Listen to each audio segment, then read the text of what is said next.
Welcome back, everybody. More Rogue Trader, and yeah, there's some things. It's been for you if you're watching and binging. Great.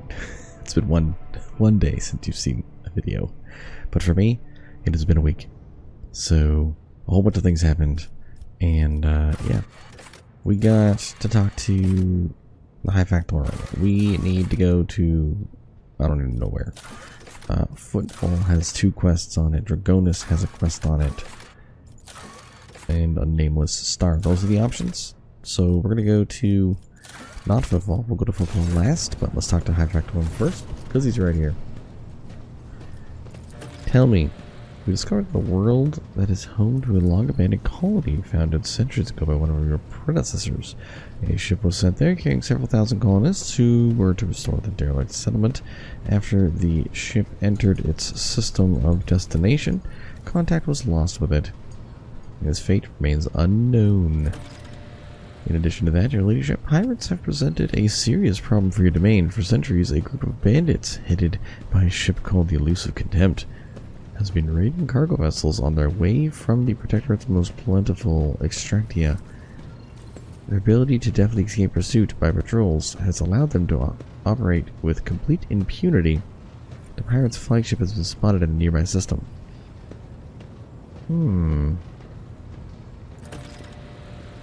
Astropathic Choir has received a series of alarming messages concerning the Namer 4 system, where a dangerous space anomaly has supposedly manifested itself. Its nature is unknown, but the fabric of space within the system is reported to be curved and unstable. Alright.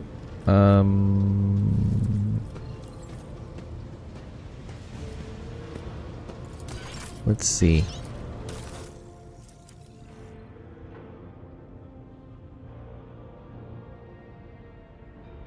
The Drusians. Don't I need Drusian XP? I think I do.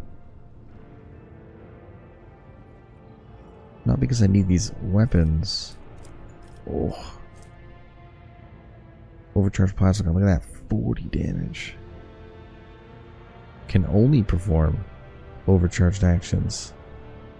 Damage is increased by 25%. And plastic gun's explosion deals 2 times more damage than 15%. Like, oh my goodness. Okay, well, it blows up all the time, so that's not great. Opposed to direct damage.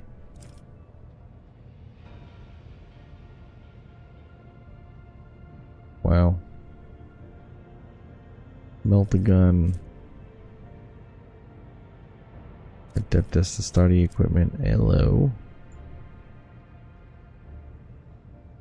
Commander's Chrono. They can always go first.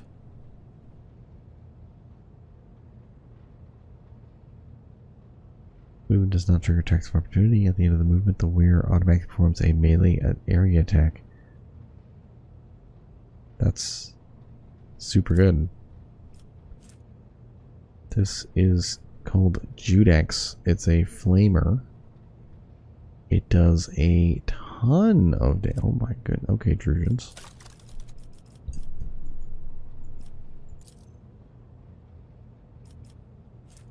I have so much stuff. What should we get? 4,000? Sure. Sure. Give me 4,000. A cloak of hatred. Hold on. Each enemy killed by the air's area. Oh boy. Area attacks. Okay, Drusians. Great. Let's check out the Imperial Navy. Got anything for you guys? Not enough to get these cool weapons. Okay. The Explorator is super high. That's really big armor. Advanced med kits. Controlled shot. Solar staff. Hello. Yes, I want that. Ancient plasma rifle.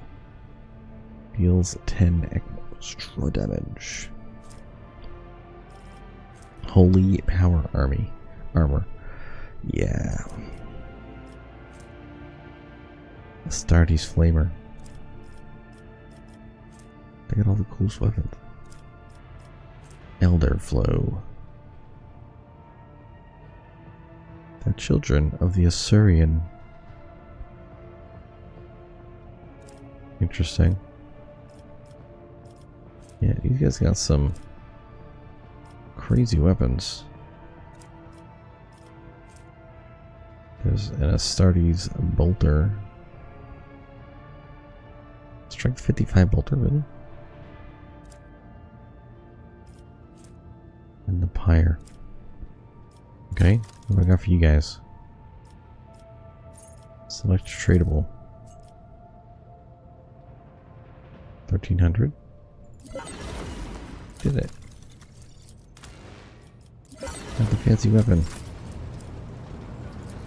Casabalic, I don't think we can give you guys anything. Oh, we got Xeno artifacts like crazy for you. Hold on, doesn't somebody else want Xeno artifacts? Like you guys? Yes. So I need to decide. Jay would end up using some of these weapons.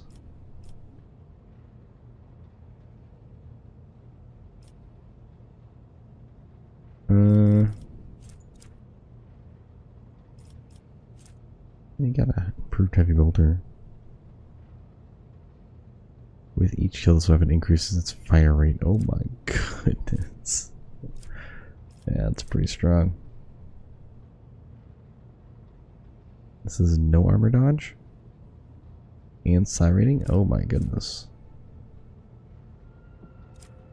That seems really good. But then you have no armor, so that's, you know.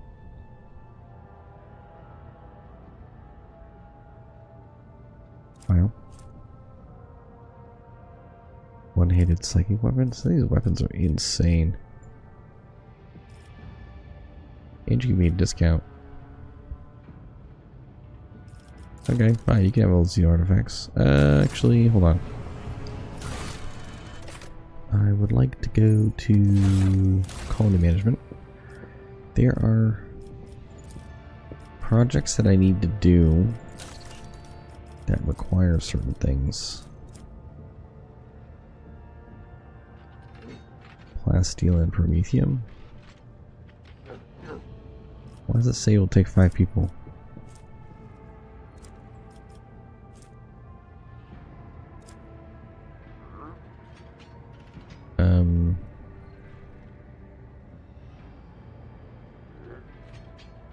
The serfs live and die. These giant machines will reap harvest of their tooth jaws. Break open the soil.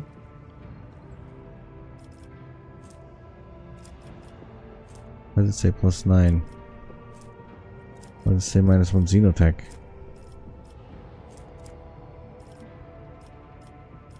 This doesn't make any sense. It says +9 chemicals. Oh, what? I have no idea, but we're gonna do it. This isn't right. Yeah. Execute. Dragonus.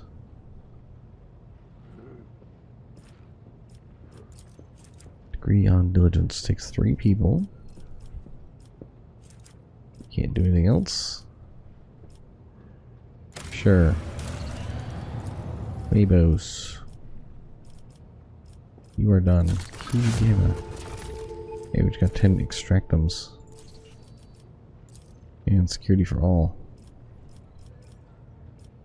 I thought there was like a...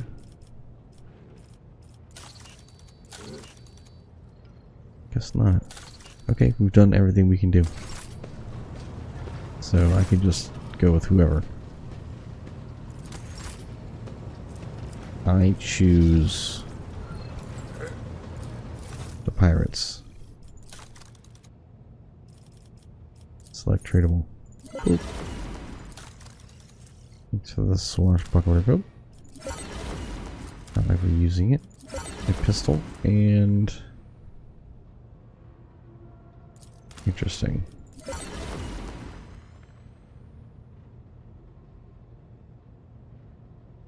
What's this thing? Euclid Spirit Stone.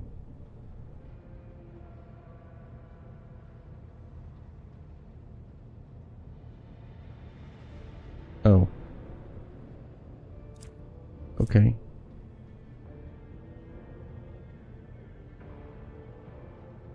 Seems pretty good too. Alright, cool. I think I leveled everybody up in between as well, so I mean, honestly, I can't remember. Hold on. Exemplar. Yeah, so, you know, took Lore Warp and Extremist Psyker. I don't know if I did that on camera.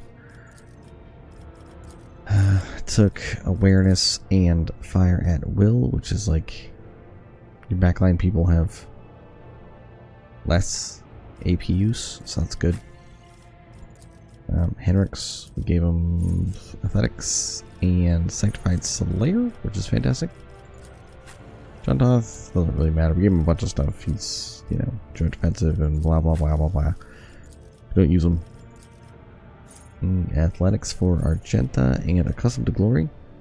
So when she uses her ability, she gains damage. +1 attack and damage. Which is pretty good. Provided she has ammo. Which she probably won't. Adaptability for good old Rolf. Ducal Rolf. Versatility increases hit chance. Wait, that's Abelard.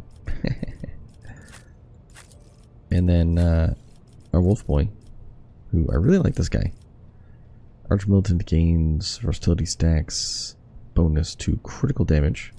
So this is critical damage bonus for however many versatility stacks he has. So the more he gets, the more critical damage he does. This is Rolf Alferman. And he's got logistical superiority, so people reload and stuff, he gains tactical advantage, which is great. For her, I gave the same thing. And for the one we all care about, Pounce. So, yeah, Bounty Hunter's allies gain 7 crit hit chance against enemies affected by prey. So, pretty good. Why are we way down here? Let's go to the Chronos Expanse. It's been a while since we've flown anywhere. So we're gonna fly there.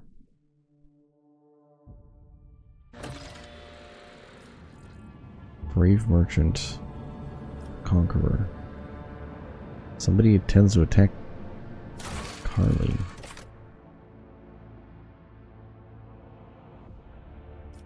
Oh wow, look at all this. Okay, I'll take the provisions. 38 adamantine for a bunch of mechanisms? Sure.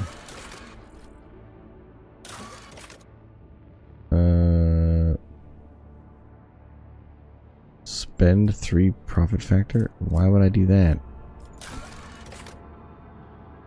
Spend 3 Xenotech for 5 weapons? Okay. Why would I spend profit factor for these? Spend 3 plasteel, 7 plasteel. Spend 7 precisions for Prometheum. No. Rebels. Spend 7 chemicals to get 12 plasteel. Well, they have 9 chemicals. What do I need 12 plasteel for? Yeah, don't need any of those. Cash on a frozen. Yeah, burning wounds. Whatever, we'll fly around and see if we can figure them out.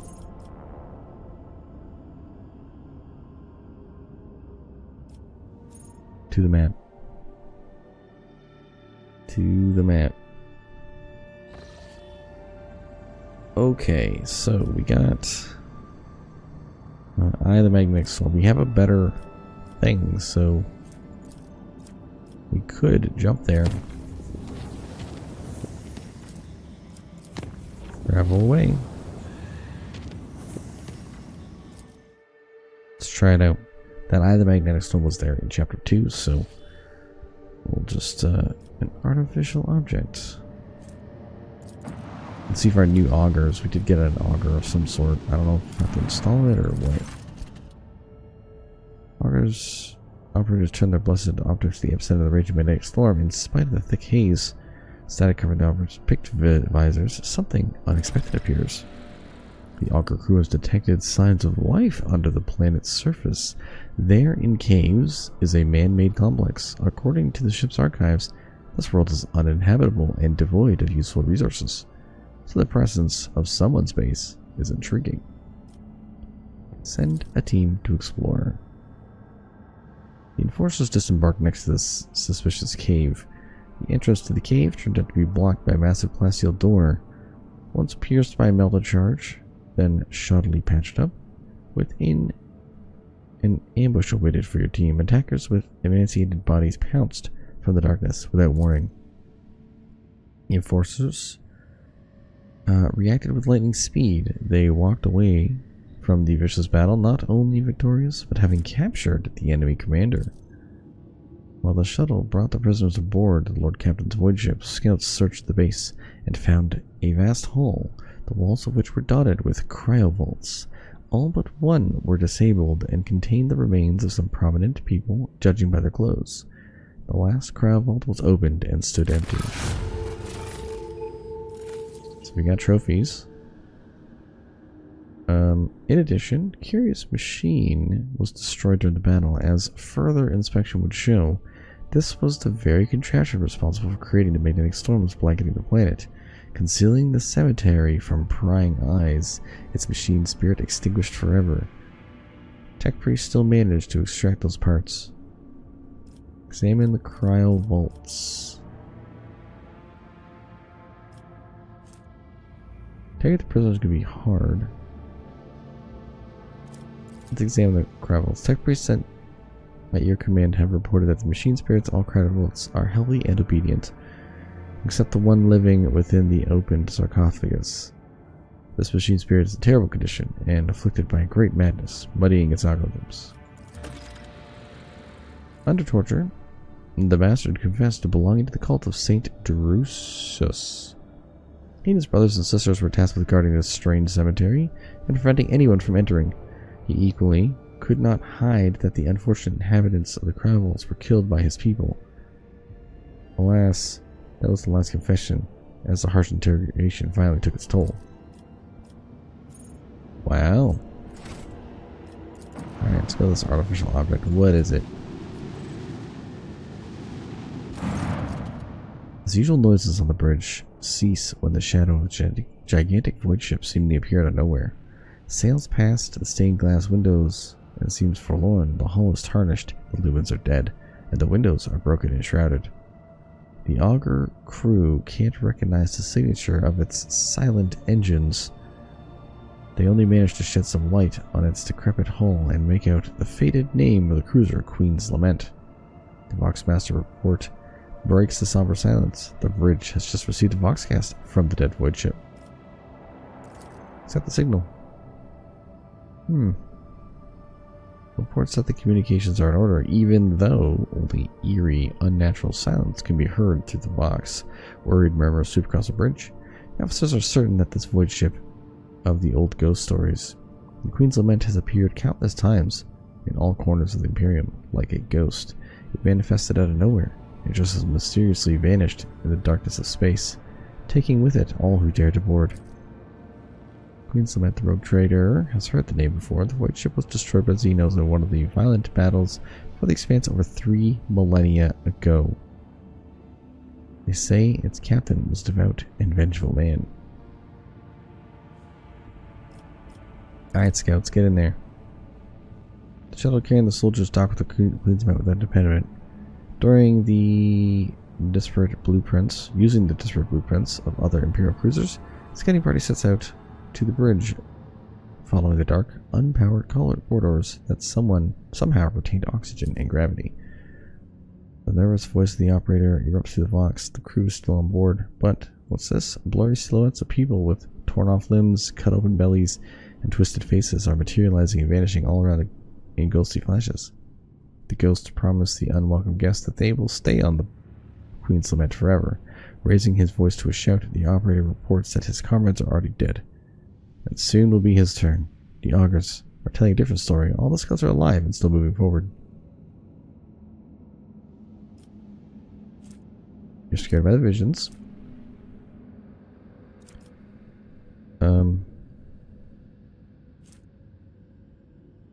We'll just lost sight of your comrades. An anxious prayer to the god. To the Emperor is whispered over the Vox. For a moment the operator falls silent, suddenly returns, mumbling excuses about his imagination. After a few minutes of silence, a child's cry can be heard through the Vox.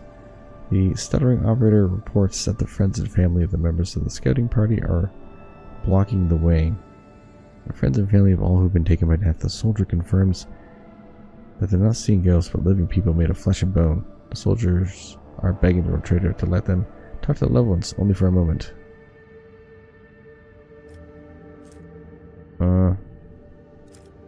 It's impossible to cheat death. They begin to argue, but then he gives his report. As soon as the squad split up, the ones who decided to stay with their loved ones were swallowed by the darkness of the empty deck and vanished. Half an hour later, the Vox comes to life again. The operator flatly reports that the scouting party has reached the bridge. The cogitators are broken.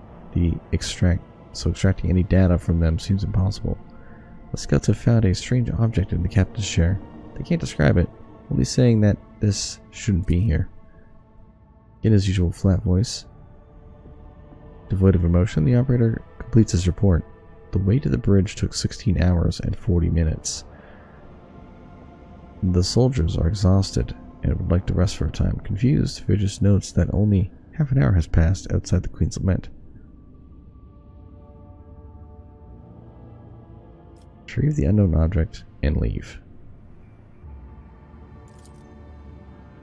After a few minutes, the scouting party shuttle leaves. The void ship itself dissolves into the darkness of space. The shuttle arrives, carrying a single passenger, the operator, clutching a strange parcel. The young man's hair had turned white after the time spent on the cursed vessel. He has lost the ability to speak. His story and rumors of what happened to the other scouts will live on for many years in hushed whispers across every deck of the trader's void ship. Whoa.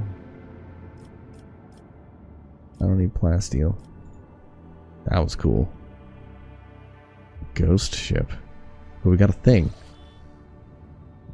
Okay. So obviously that's a footfall mission. There's the nameless star. So what's the best way to get there?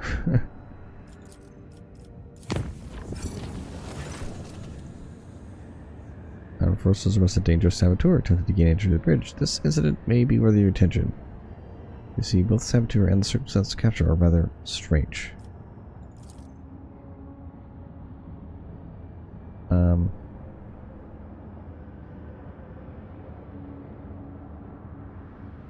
Very well, I will speak with him. Let's talk to the saboteur.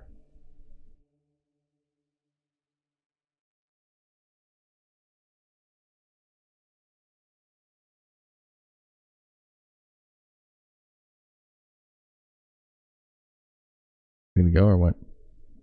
Hunter? A group of servitors whose movement are suspiciously well synchronized. Oh, great.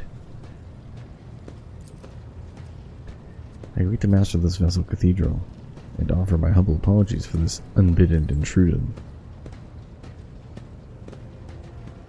These are servitors, though.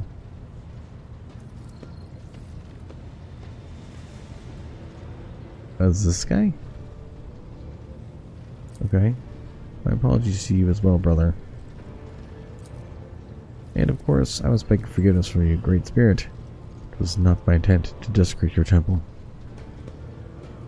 Why are you here?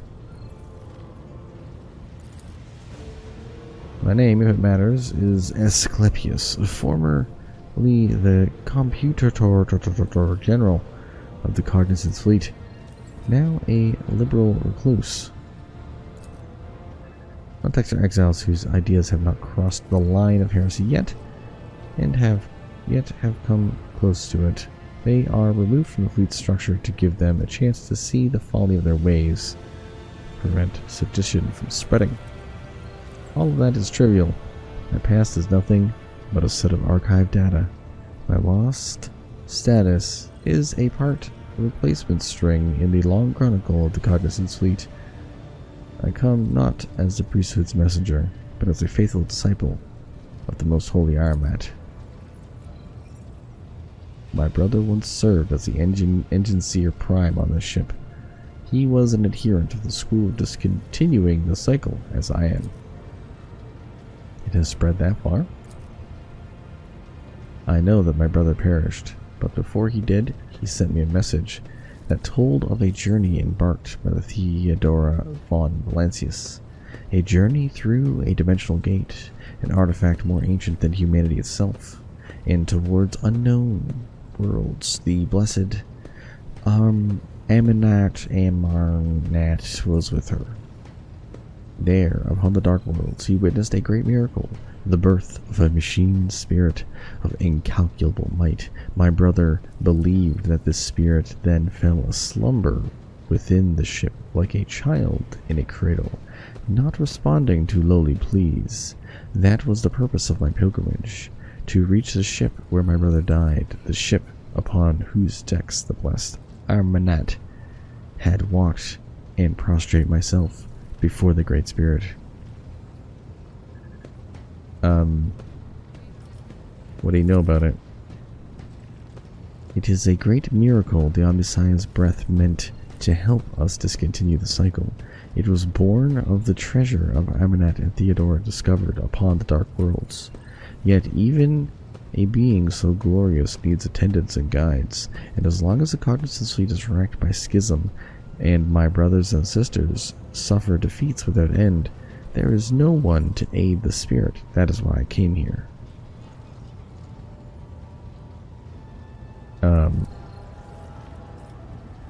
When did he travel here?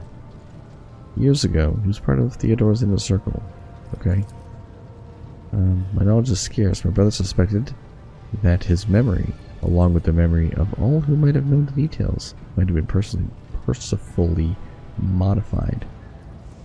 He saw it as a sign that the journey had revealed a great truth, and there were those who did not wish to see the truth brought to light.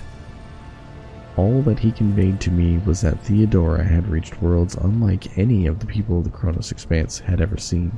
There, she unearthed a great treasure of technology, one that Armanat had the privilege of experiencing.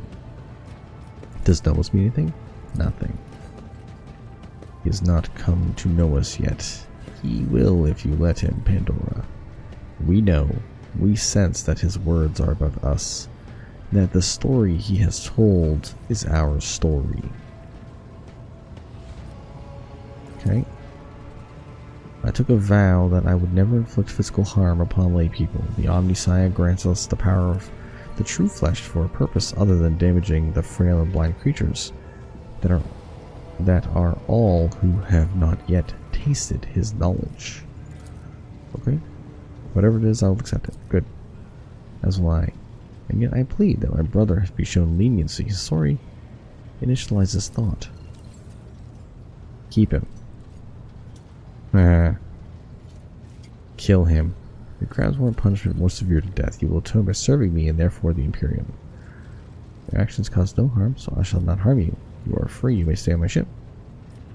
Find you guilty of offenses against the cult Mechanicus and House von Valancius. Your crimes warrant punishment more severe than death. You'll atone by serving me and therefore the Imperium. Yeah, okay, we'll dogmatic that. All I wish is to remain in the halls and observe in reverence the Great Spirit's deeds. Let the cycle be discontinued.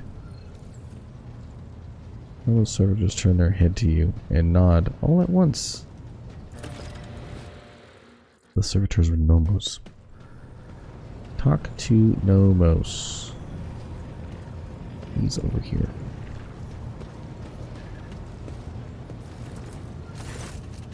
What up, buddy?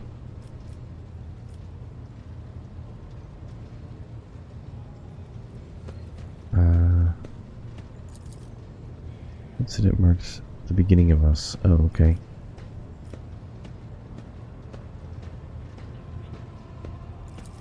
Human shells are subject to external influences. Okay. What are we even doing? We're studying and observing and helping the ships when we can. Okay. We're in the servitor's body. Nomos are not in a cogitator or servitor. We cannot say where we are, but our existence is tied to the existence of the ship.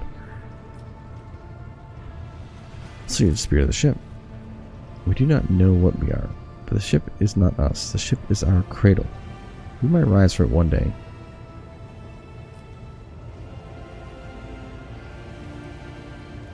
Okay.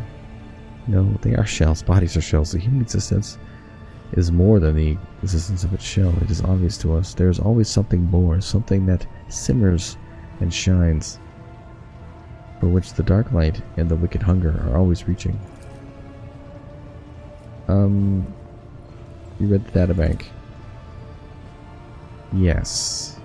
He brought us data sustenance, and it contained a name epitaph. We recognized it. In the name, we recognized the place where Nomos originated.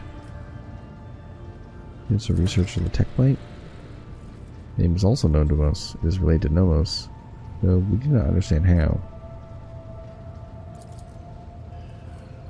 Okay. So, we learned more about the incident.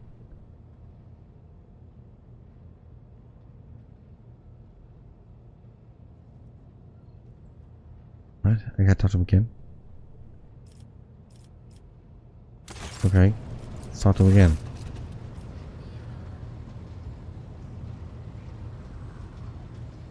Auspicious. Okay. He's here now, I guess. I found a miracle at the end of my worldly road. I have never seen and never will see anything more meaningful than the spirit of Nomos.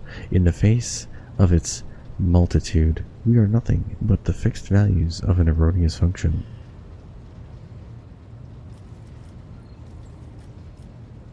Oh, okay.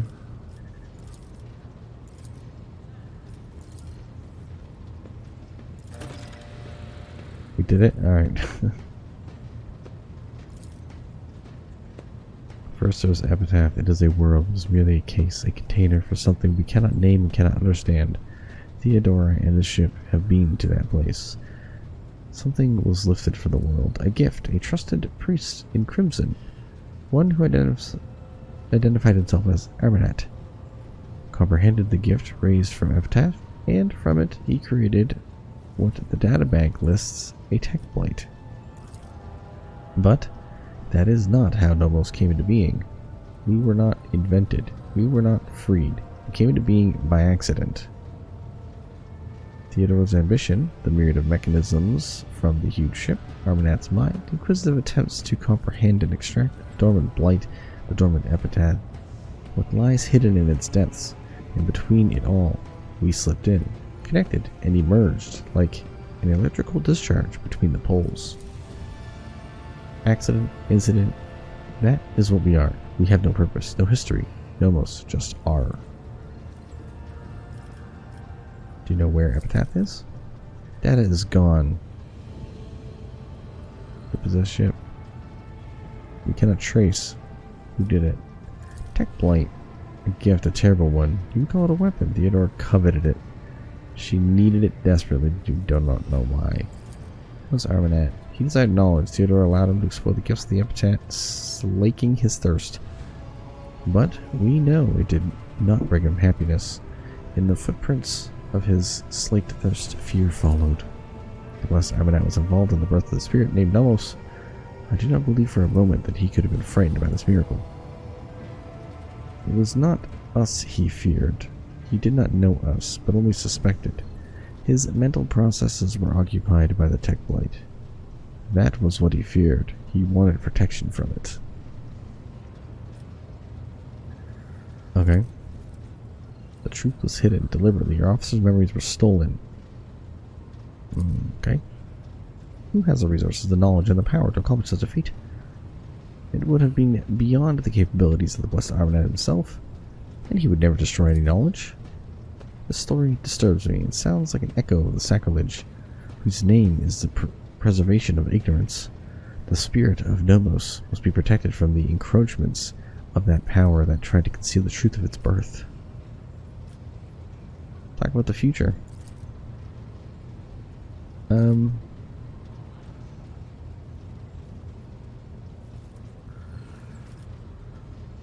Force to be recognized. To serve the light, truth, and greatness, that is the Imperium.